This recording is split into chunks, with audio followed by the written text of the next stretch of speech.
depan belain dia. Ini gue belum pernah ngomong di tempat lain ya. Hampir mati. Karena dari Pasadena, California, Amerika Serikat, selamat malam. Dan dari Palembang, Indonesia, selamat siang. Inilah dia, The Real Rumah Uya. Halo dok, Assalamualaikum. Hai Mas Uya, sudah kangen nih. Kapan pulang? Waduh, masih lama. Kita masih ada urusan-urusan yang harus dituntaskan di sini nih. Menganterin anak loh. Iya, masalahnya kan ini rumah buat cinta di sini kan masih benar-benar dari kosong nih, belum isi ya. Oh, oke. Iya. Si Oke. abang cari lo soalnya. Kenapa? Si abang cari lo, dia kangen sama lo. Tenang, sampai sini di sini pun Abang Rasman tetap terpantau dan hebatnya setiap gua ketemu orang Indonesia di sini pasti nanya, "Gimana Rasman?" Wow. Top kan? Keren, ya kan? Semua loh. Mostly orang Indonesia ketemu gua pasti nanya.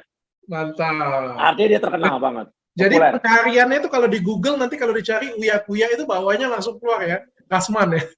Waduh, kalau nyari Rasman keluar gue juga gitu. Tapi masalahnya Dokter Richard, lu gue tinggal ke Amerika, kok justru dari masalah Rasman, lu berpindah ke masalah dukun. Gue kagak ke dukun sebenarnya, bukan ke dukunnya sebenarnya. Iya. Pengobatan yang abal-abal. Jadi sebenarnya pada waktu ceritanya itu pada waktu masalah ini lagi viral-viralnya si pesulap merah. Iya. Kan aku ngelihat dan aku tuh terkejut banget. Terkejut itu kayak gila ya, kontennya ini bagus banget. Sebagai sesama yang punya konten edukasi, aku tuh kayak appreciate banget kayak gitu kan ngelihat si Marcel, gila bagus banget konten dia, tapi kayak gue nggak pernah lihat dia sedikit pun kayak gitu. Dan jadi kayak appreciate banget lah. Dan aku tuh ngerasa kayak Marcel tuh kayak diriku banget kayak gitu punya, tapi beda dari segmen ya. Kalau aku kan ke kriminal, kalau dia itu lebih ke perdukunan, jadi kayak perdukunan abal-abal gitu kan. Jadi tuh aku happy banget dan aku ngehubungin Marcel kan, terus dia langsung kontak. Aku juga pengen collab dengan Dr. Richard, dia bilang kan. Ya jadi kita ngobrol banyak tentang kalau orang lain itu ngomongin soal ributnya. Jadi kayak Marcel versus Gus Samsudin kan ribut kan mereka. Mereka kayak di adu domba, sih, di konfrontir lah mungkin ya.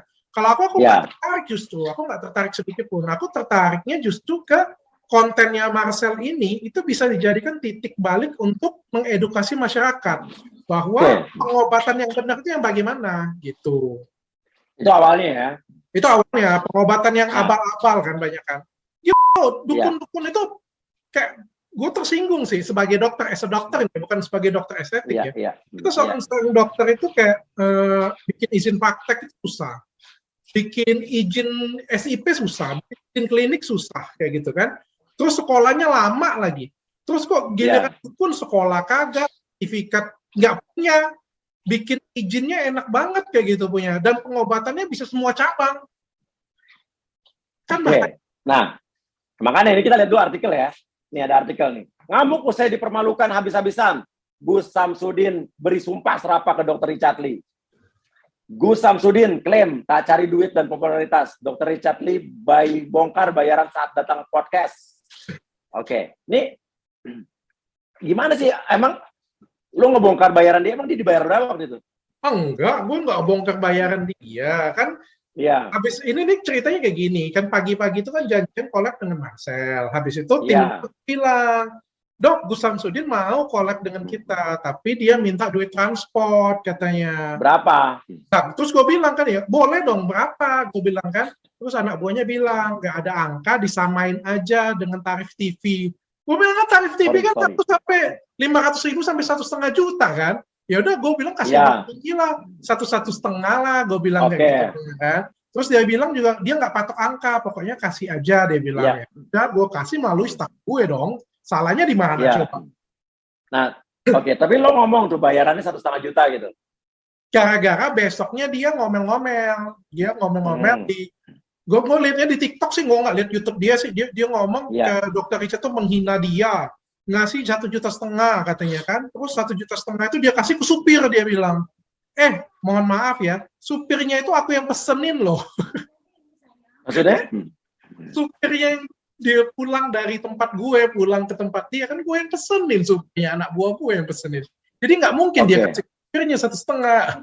Oh, jadi dia bohong dong? Nggak tahu gue. Kan nggak mungkin, karena supirnya gue yang pesenin. Masa lu kasih supirnya 1,5 juta ya, tapi nggak tahu ya kalau dia baik hati banget ya. Oh gitu ya, iya. Nah, tapi habis itu kenapa Gus Samsudin yang ngamuk-ngamuk itu kenapa? Sampai nyumpahin sumpah serapah gitu.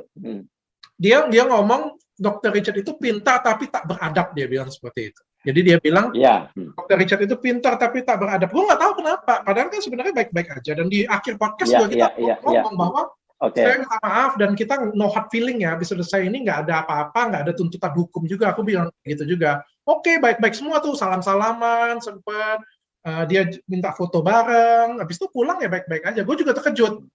Kenapa dia bilang seperti itu? Kalau menurutku sih mungkin karena ya kan kita kan debat terbuka di situ ya. Ya kan kalau debat terbuka dan dia nggak bisa jawab dengan baik pertanyaanku atau blunder jawab pertanyaanku kan nggak pas ya kalau misalnya disalahkan kepada saya ya kayak gitu ya. Ya dia sendiri yang salah jawab kan ngomong apa coba. Oke. Nah, tapi ada artikel nih. Gus Samsudin tarik benda gaib di podcast Dr. Richard Lee. Terus asistennya terciduk menaruh sesuatu di sudut ruangan. Apa sih sebenarnya? Nggak tahu gue. Jadi dia kan bilang sudah selesai kan, intinya kan waktu di podcast itu kan gue bilang pembuktian. Dia nggak mau pembuktian. Kalau gue nggak salah nih ya, dia bilang kalau pembuktian itu katanya musyrik katanya. Jadi kayak sombong lah kayak gitu punya kan, nggak boleh gitu kan. Setelah habis selesai off cam, dia bilang dia mau tarik benda gaib, ya kan? Di sini ada sesuatu nih dia bilang kan. Oh itu di luar podcast nih ya? Di luar podcast sudah mati, kamera sudah mati. Terus gue bilang, tentang, ulang dulu. Gue bilang, hidupin kamera. Gue bilang kan, hidupin dia kamera kan. Dia hidupin, gue hidupin kamera. Ini ada sesuatu dia bilang sini. Dia bilang dokter aja yang ngambil. Jadi dia bilang tangan dokter kayak gini. Dia bilang tangannya seperti ini punya. Pejamkan mata, ikutin semuanya katanya. Ikutin benar-benar dari dalam. Gue pejam kan, gue ikutin. Dan itu benar-benar gue ikutin banget. Dalam hati gue bilang ya, kalau misalnya memang ini ada sesuatu, tunjukkan saya. Memang gue bilang kayak gitu kan. Kalau emang ternyata ini lo tangkap topi lah ya gitu ya. Iya, terus gue mau ikutin. Maksudnya kalau misalnya tangan gue gerak kemana, ya udah gue ikutin kayak gitu kan. Terus dia bilang, ada sesuatu? Ya kagak, memang kagak ada. Oke, terus kasihan lah, lo bilang lah ada gitu loh. Gue memang nggak ada, gue nggak bisa bohong. Iya. Terus ya udah gue aja dia bilang, dia angkat tangannya, dia suruh karyawannya semuanya geser ke tempatnya dia. Nah waktu geser ke tempatnya dia, kan nggak sengaja kan kamera itu putar kan. Nah pada waktu kelihat gestur anak buahnya sedang menaruh sesuatu, gestur ya, kayaknya gesturnya sedang menaruh sesuatu. Oke, terus dia jalan tepuknya ya ketemu sesuatu kayak gitu kan ya. Gue sih karena ketemu Marcel dulu ya, Marcel kan bilang bahwa kalau ketemu kayak gitu punya itu kan namanya, kalau saya kasih tahu dengan masyarakat juga ya, itu namanya fear management. Ya, fear management itu ada, dan fear management itu paling sering dipakai di dalam dunia marketing untuk menakut-nakutin orang. Gue kan lihat kayak gitu, ini fear management nih dalam hati gue kan. Terus kalau kita ikutin fear management itu, maka akan menjadi fear beneran. Dan kalau fear beneran biasanya menjadi penyakit untuk selanjutnya. Makanya gue langsung kasih kayak positive vibe lah ke situ kan. Langsung begitu dia mau ketemu itu, langsung bilang positive vibe-nya adalah, oh mungkin ini yang buat klinik gue makin laris. Oke. Terus dia langsung bilang, oh bisa jadi dok. Berarti kan positif. Oh langsung diain. Kan? Iya. Gue langsung ambil, bilang, untuk saya aja ya, souvenir, gue bilang seperti itu. Oke.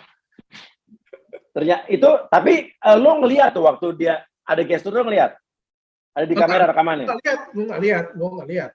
Di kamera lo? Di kamera gue lihat, itu makanya di kamera ngelihat. Oke, boleh kita minta nggak rekaman ini? Ada di TikTok itu sudah sampai 16 juta. Oke, kita lihat tayangannya waktu yang menurut lo ada gestur menaruh sesuatu ya. Iya. Gerakannya, jangan dilawan. Harus benar-benar diikuti, jangan dilawan. Dan nanti pun juga baik untuk anda yang ini. Saya gerakan di tangan? Enggak yakin. Sudah saya aja wis. Cukup. Ya aja. Semuanya bisa minggir dari sana. Semuanya. Kemudian yang di kamera ke saya. Karena ini jalurnya dari yang sebelah sana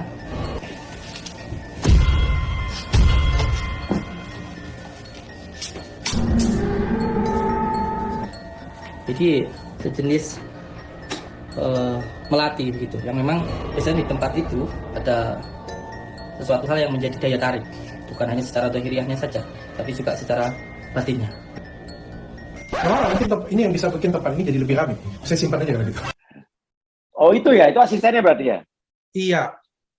Oke. Terus intinya sekarang gini, Gus Samsudin kan kesel banget sama lo nih, Dok, gitu kan? Bener nggak? Nggak tahu gue. Nggak pernah komunikasi lagi gue. Ya pastilah, nih coba. Kita lihat videonya nih, biar dia lo tahu gimana salah dia nih. Kita putar nih.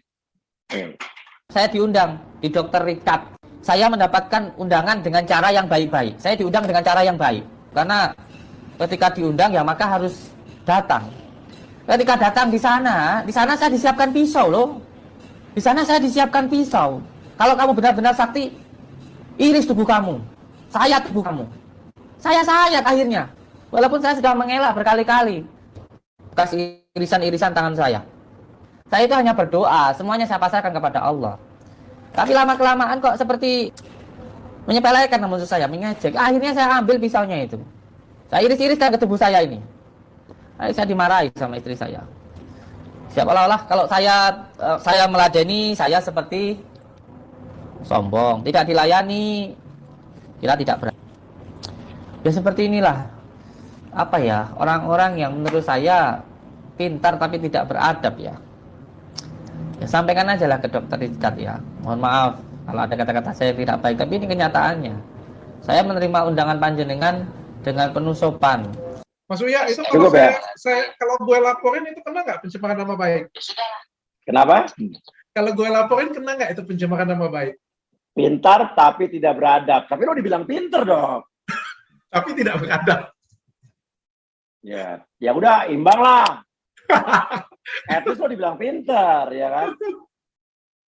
Bener gak? Loh, sekarang gue tanya nih, musuh lo nih, lo harus ngaku bahwa musuh lo sekarang Gus Samsudin Marasma. Enggak. Itu enggak. Dia lawan lo lah. Gue, bro. Gini ya, gue bilang ya. Orang yang sekarang membenci lo nih intinya ya. Nah, kalau menurut gue, kalau disuruh milih antara dua nih, Rasman dengan Gus Samsudin, lo lebih takut siapa? Harus jawab, nggak boleh nggak jawab. Takut abang, lebih takut abang gue. Oh kenapa? Soalnya dia berkuasa, gila. Dia kan jubirnya Jokowi Ma'ruf. Ini gitu ya? pengacaranya Pak BG. Takut lah gue. Ya. Sama dukun nggak takut? Nggak takut disantet ntar sama dukun-dukun siapa gitu? Kalau dia memang bisa santet, gue sudah disantet dia. Dan sebelum jadwal gue, Marcel duluan yang kena, bukan gue. Oh gitu ya? Gue dilihat gue mah bukan pertama. Iya. Tapi ini ada artikel nih. Dr. Richard Lee masuk rumah sakit usai podcast sama Ustadz dari Sulaiman. Kena santet? Benar. Awalnya gue pikir juga kayak gitu. Ini gue belum pernah ngomong di tempat lain ya. Hampir mati. Karena ada artikel lagi nih. Ambruk usai podcast edukasi soal perdukunan. Dr. Richard Lee bilang, saya pikir kemarin adalah hari terakhir saya. Lo bilang begitu. Iya, beneran. Jadi gue tahu gue ada mah kan, gue ada mah. Cuma nggak sampai seberat itu. Dan kemarin tuh habis Ustadz Dery kan sampai jam 8 malam tuh. Jam 8 malam tuh jalan perjalanan 10 menit itu gue sudah mabok. Jadi kayak mabok perjalanan gitu. Gue minta berhenti, datang ke restoran. Pas jalan itu gue sudah muntah, tapi muntah angin gitu kan, bukan muntah akunya. Terus gue datang ke restoran tuh pesen. Gue pikir pesen bubur aja lah supaya cepat masuk kan kayak gitu kan. Terus tangan gue kesemutan. Biasanya itu nggak pernah. Kesemutan, tangan kesemutan, kaki kesemutan, perut kesemutan, bibir gue kesemutan. Dan kesemutan itu berat banget. Sampai gue tuh nggak bisa ngerasain lagi apa yang gue pegang. Belum pernah sebelumnya kayak gitu? Belum pernah. Itu sakit itu mabok yang mabok kayak gimana. Oke. Mah dan mabok. Terus gue baring di kursi. Gue sampai ajudan gue angkat ke kaki, gue bilang angkat kaki gue, terus gue bilang telepon ambulans aku bilang kan, telepon ambulans. Ambulansnya sibuk juga, akhirnya ke rumah sakit. Sampai di rumah sakit, gue pikir gila, sampai perjalanan rumah sakit itu gue pikir mati deh gue kali ini. Tapi gue nggak pernah kepikiran, sedikit pun nggak pernah. Gue tahu itu sakit mah, dan itu mah dan vertigoku kambuh. Tapi memang nggak pernah sebat itu. Lo nggak pikir ada hubungannya tuh kan? Enggak lah ya.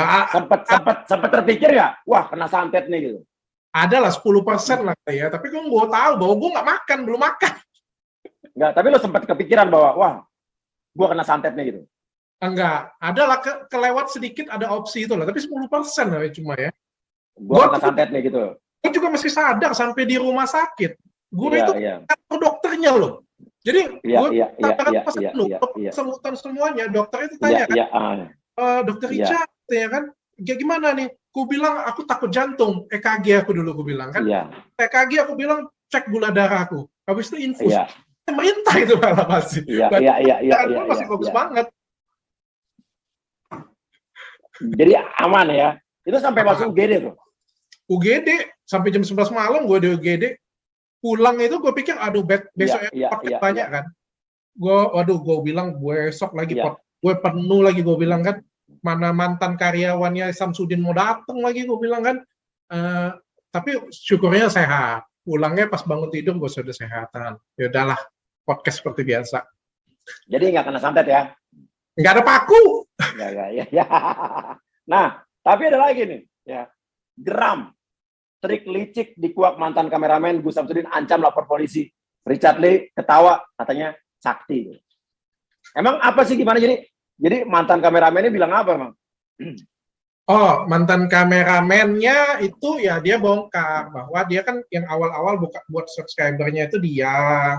Ya, yang awal-awal pokoknya bikin viral itu ya bersama dia lah sebagai kameramen. Iya. Dan dia menemukan dugaan-dugaan yang curiga-curigaan. Contohnya pas di baju dia ada bolongan untuk ada krisnya di sini ternyata. Terus krisnya pernah tinggal pada waktu mau di laundry. Terus juga ke laundry. Iya, terus juga yang dia bilangnya ketemu minyak yang kalau dioles keluar asap gitu. Ya. Di Mangga 2 Square ada tuh jual. Ada ya? Ada. Paling 15.000. Gue mau coba. Nanti gue kasih tahu tokonya. Boleh dong. Siapa tahu gue mau pakai di klinik gue kayak gitu kan. Jadi biar lebih keren aja. Tapi jangan dipakai buat begitu. Itu kan trik ya, buat hiburan doang ya. Boleh dong minta. Oke. Menambah nilai jual klinik gue. Ntar gue kasih ya. Oke, jadi lo sebelum muka diapain, lo kasih asap dulu ya. Iya, biar nambah nilai gitu punya. Iya. Oke, kemarin juga katanya sempat Gus Samsudin menunjukkan hasil ronsen ke lo, dia sempat ke gue juga tuh nunjukin tuh. Itu gimana menurut lo, Dok? Kalau menurutku semuanya masih bisa dijelaskan secara ilmiah ya. Nah, gimana? Itu kan ada ronsen emang ada pakunya, coba. Satu, kita nggak tahu itu paku atau bukan. Dari ronsen itu ada benda metal, tapi kita nggak tahu itu paku atau bukan. Necis pun juga bisa. Atau sesuatu benda yang necis yang untuk jeprekan kayak gitu punya. Itu juga. Jarum pun juga bisa. Jadi kalau jarum dia masukin ke situ juga bisa. Dan orang kalau di sini, setahu gue ya, kita tuh percaya ilmiah karena gue sekolah kan tinggi dia ilmiah juga ya. Jadi kita tuh ada beberapa manusia itu punya kelainan. Contohnya ada orang yang kelainan itu memakan sesuatu hal yang bukan makanan. Jadi kayak plastik, paku itu dimakan. Nah kelainan itu namanya pika. Nah itu bisa terjadi. Jadi dia bisa masukin sendiri ke badan dia sendiri karena dia ODGJ. Itu bisa jadi terjadi. Kan kita kan nggak meriksa. Bisa jadi. Ya kan dia kasih ronsen kan kita kan nggak tahu. Iya. Siapa ronsen siapa gitu ya. Ya kalau kita pengen jelas ya kita harus datangin pasiennya, harus dicek seperti itu. Dicek, oke bisa benar-benar masuk akal, logik. Nah, tapi kan yang jelas nggak akan ada lah ya orang berdoa kayak gini terus tiba-tiba pakunya nyampe ke sana ya nggak akan ada sih, gue nggak percaya sih. Tapi Dok nih ya, ini gue juga nggak percaya sama begituan ya Dok ya. Tapi jujur nih, di depan mata kepala gue sendiri, gue pernah ngelihat istrinya teman gue muntah keluar paku-paku. Bukan di dukun ya, bukan di dukun, di rumah, demi Allah. Itu temen lo di endorse nggak? Enggak. Ini nggak ada perdukunan, nggak ada konten. Gue lagi rekaman di rumahnya, lagunya Cinta dulu, judulnya apa Cin dulu Cin? Lagu film pendek kamu dulu di rumahnya Om Ical? Ya, Kau Selalu di Hati. Itu malam-malam tuh. Muntah paku. Saksinya gue, istri gue, anak gue. Muntah paku. Muntah, tapi gak ada dukun. Paku banyak banget. Di depan mata kepala gue. Itu gue pernah lihat. Dan gue emang gak percaya begitu, tapi gue lihat. Bingung gak lo? Gue bingung. Gue tetap nggak percaya sih. Tapi pasti ada alasan. Entah alasan memang dia makan paku sebelumnya juga bisa. Mungkin dia ada kelainan jiwa, makan paku kan sebelumnya juga bisa. Normal, orang normal.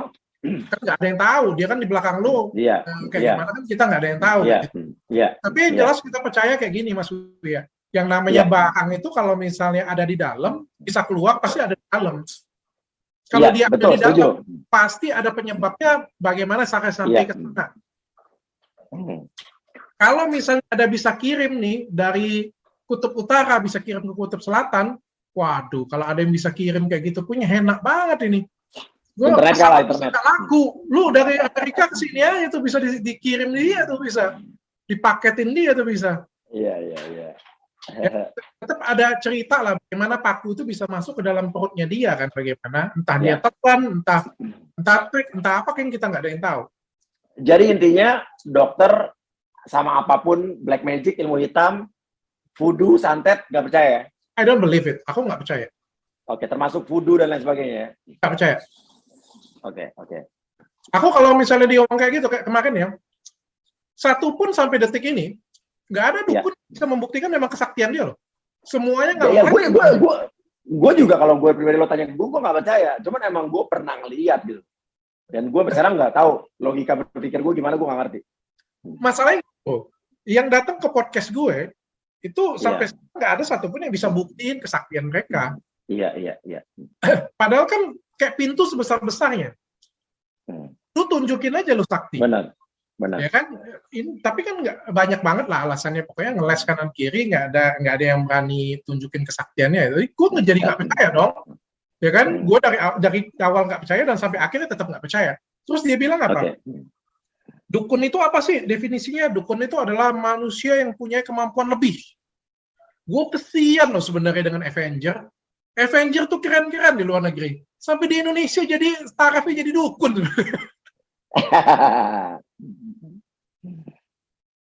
Iya.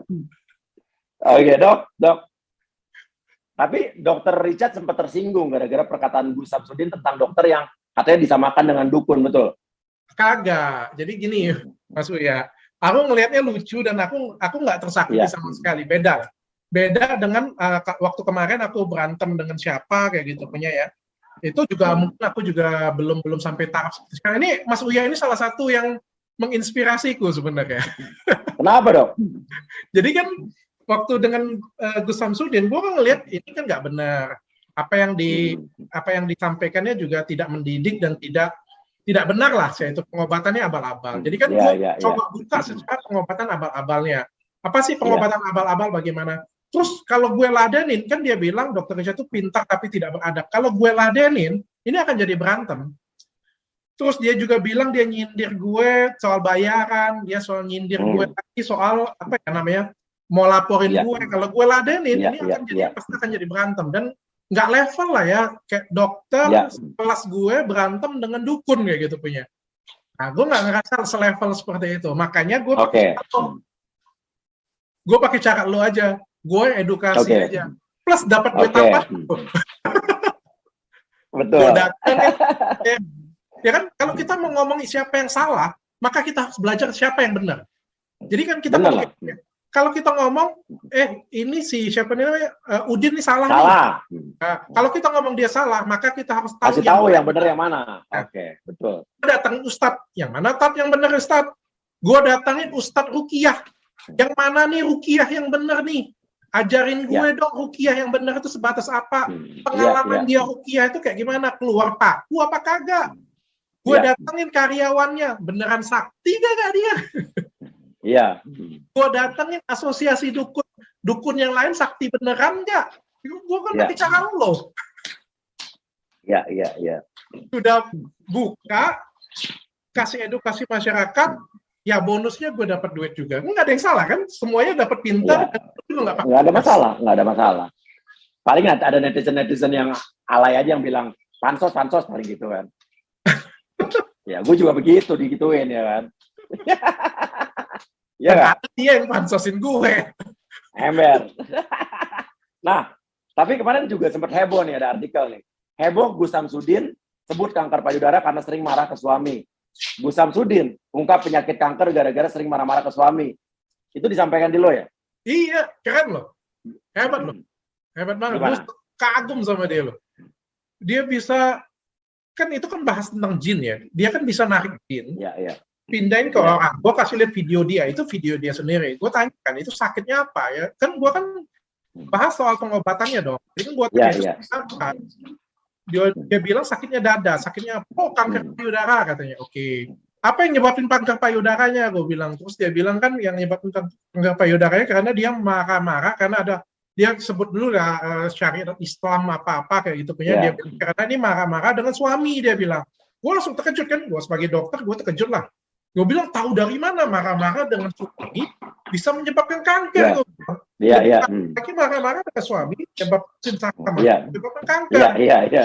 Oh ya, itu jelas, dia bilang begini punya. Oh, jadi kan marah-marah dengan suami itu bisa menyebabkan kanker. Iya. Oh, gue bilang oke, teori baru. Ya udahlah, gue bilang gue okein aja dulu biar nanti kan viral sendiri nanti. Iya. Kita aja sebagai dokter itu nggak bisa kasih judgement, ngasih pernyataan penyebab kanker, karena kanker ini kan unknown ya. Beda dengan TBC. Kalau TBC ini kan penyakitnya disebabkan oleh bakteri tuberkulosis kan. Ini sudah jelas. Ya. Kalau misalnya kita ngomong sakit batuk disebabkan oleh virus ini, itu sudah jelas. Kalau misalnya herpes disebabkan oleh virus ini, itu semuanya jelas. Ya. Semuanya jelas dalam dunia medis. Tapi kalau kita ngomong disebabkan apa, itu unknown, tidak diketahui. Adanya itu adalah faktor yang menyebabkan kanker, faktor-faktor yang memperbesar penyebab kanker, rokok, alkohol, yang lain sebagainya. Tapi kita nggak bisa ngomong loh, rokok itu pasti nyebabin kanker. Kalau pasti, maka nggak boleh pasti jual. Iya. Ini hebat ini, Udin. Betul. Dia bisa ngalahin profesor. Udin yang paling sakti. Namanya Gus Samsudin. Oh, ada yang kurang sebenarnya. Gue kan sudah pakai cara lo nih. Yang belum itu lagu. Oh, mau gue buatin lagu apa enggak nih?